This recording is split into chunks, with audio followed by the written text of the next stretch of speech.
Karbi Anglong district जोङो बर' फरायसा आफादनि दैदेननायाव लोगोसे दुलाराय बर' फरायसा आफादनि बिथोन बायदियै जोङो दिनै लांहिनि बे टाउनाव जोंनि 3 घन्टा धरनाखौ जोङो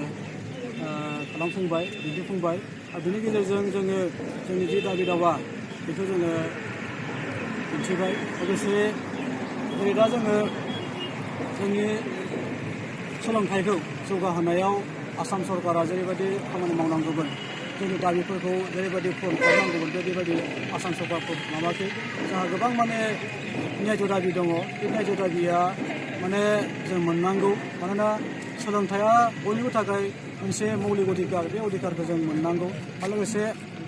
सोलोंथाइजों लोगोसे लोब्बा थानाय माखासे आयदाखौबो आसाम सरकारा जिहेतु पूर्ण खालामगोन होननानै जों खोथा होदोंमोन बे खोथाखौबो आसाम सरकार दासिमबो आखर पालन खालामाखै बिथाङा लेहेनि बिदिनो माने आगबारिदों बेनिखायनो जों आसाम सरकारखौ खावलायदों दा जोंनि दाबिया गोबां दङ फ्राय माने जोंहा सोलोंथाइनि बिथिङावनो जों दाबिखौ खालामदों सिटेटआव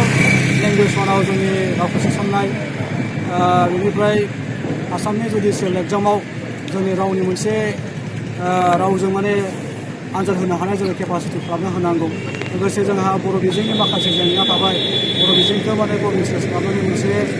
जेंना दं 6.3 क्ल'जआव जिहेतु जिटिआर रिपर्टआव दङ बे जेंनाखौबो आसाम सरकार आसाम सरकार दाबो पूर्ण खालामनांगौ माने गोबां खेब सावरायनायनि उनावबाबो आसाम सरकार दासिमबो बेखौ जाफुंसार खालामाखै बेनिखायनो आसाम सरकारजों खावलायगोन बिथांमोना जाहाथे 6.3 माने आसाम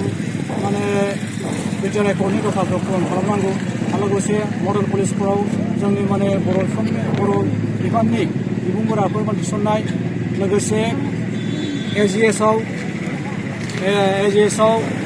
फोरोंगिरि थिसननाय बेफोरबायदि माखासे बाथ्राफोर थाबाय बे बाथ्राखौ लानानै जोंनि 3 घन्टा धरनाखौ जों खालामो आरो लोगोसे जों बेजों आसाम सरकारखौ मेसेज होनो नागिरदों जाहाथे बिथांमोना गोख्रैनो जोंनि दाबिखौ गनायनानै उननि समावहाय खुब खम समनि गेजेराव जाहाथे बेखौ मावफुङो बेखौ जोङो दाबि खालामदों मानोना फैगौ माने बाजेट सेसनाव जोंनि माखासे दाबि दावाया जाहाथे माने बाजेटआव जाहाथे हाबो बाजेटआव जाहाथे बिनि माने फाइनान्सियेल माबाखौ लाफानानै उननि समाव खामानिखौ मावफुङो बेखिनिखौ जोङो दाबि खालामदों मानोना जोंनि बर' बिजोंनि जि माने सोलोंथाइनि थासारि सानफा एफा जोबोद माने गाज्रि फारसे दावबायगासिनो दङ दा बेनिखायनो बेखौ होबथानो थाखाय बर' माने बिमा रावनि माने जोंनि जि फसंथान बा माने जोंनि फरायसालि बेखौ माने खालामनो थाखाय जोङो बे दाबिखौ दैखांदों मानोना सानफा एफा जोंनि माने सोलोंथाइनि थासारि जोबोद माने गाज्रि मोनसे अबस्था थांगासिनो दङ आरो बेफोरखौ होबथानोबा जोङो सरकारा बेफोरखौ माने माखासे बेबस्था लानांगोन आरो लोगोसे जोंनि फरायसालिफोरखौ मोनसे गोग्गो सोलोंथाइ होनायाव जोंनि जे दाबिफोर दङ बेखौ माने सुफुंनायाव जोंनो हेफाजाब होनांगोन बेखिनिखौ जों आसा खालामदों आरो लोगोसे दिनैहाय जिहेतु आसाम नाङैनो माने 3 घन्टानि जे धरना बे जाफुंदों आरो बे मेसेजनि गेजेरजों आसाम सरकार बा आसाम सरकारनि सोलोंथाइ बिफानाबो निस्सय माने जोंनि माने दाबिखौ मावफुंनायाव गोसो होगोन बेखिनिखौ आसा खालामनानै आं बेबायदिनो